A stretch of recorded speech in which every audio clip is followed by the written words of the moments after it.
ಮೊದಲು ಪ್ರಾರಂಭದಲ್ಲಿ ಬೇಸರ ಆಗಿತ್ತು. ಯಾಕೆಂದರೆ ಅವ್ರ ಹೆಸರನ್ನ ಸುಮ್ಮನೆ ಅನ್ನೆಸರಿಯಾಗಿ ಸಾರ್ವಜನಿಕ ಜೀವನದಲ್ಲಿ ಅವ್ರು ಯಾವತ್ತೂ ಬಂದಿಲ್ಲ, ಆದರೂ ಕೂಡ ಜನರ ಮಧ್ಯೆ ಎಳತಂದು ಮೀಡಿಯಾದಲ್ಲಿ ಎಳತಂದು ಮಾಡಿದ್ದಾರೆ ಅಂತ.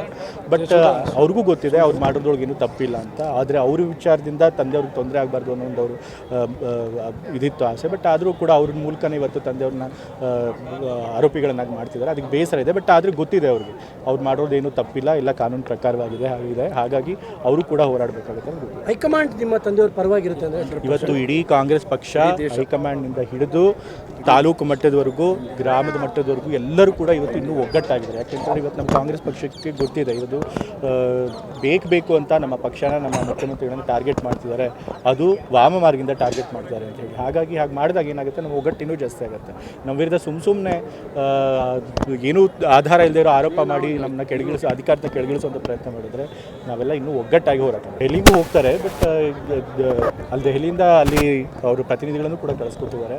ಅವರು ಕೂಡ ಬಂದು ಸಂಪೂರ್ಣವಾದಂಥ ಬೆಂಬಲ ಕೋರ್ಟ್ನಲ್ಲಿ ನ್ಯಾಯ ಸಿಗುತ್ತೆ ಅನ್ನೋ ಭರವಸೆ ನಮಗಿದೆ. ಯಾಕೆ ಅಂತಂದರೆ ನಾವು ಒಂದು ಪ್ರಜಾಪ್ರಭುತ್ವ ವ್ಯವಸ್ಥೆಯಲ್ಲಿದ್ದೀವಿ. ಇಲ್ಲಿರುವಂಥ ಎಲ್ಲ ಒಂದು ವ್ಯವಸ್ಥೆಗಳಲ್ಲಿ ನಮಗೆ ಎಲ್ಲೆಲ್ಲಿ ನ್ಯಾಯ ದೊರಕಿಸ್ಕೊಳ್ಳೋಕೆ ಅವಕಾಶ ಸಾಧ್ಯ ಆಗುತ್ತೆ ಆ ಎಲ್ಲ ಅವಕಾಶನೂ ಬಳಸ್ಕೊಳ್ಳೇಬೇಕಾಗಿದೆ. ನಾವು ಸರ್ಕಾರದಲ್ಲಿ ಇರೋದ್ರಿಂದ ನಮಗೆ ವ್ಯವಸ್ಥೆಯಲ್ಲಿ ನಂಬಿಕೆ ಇದೆ.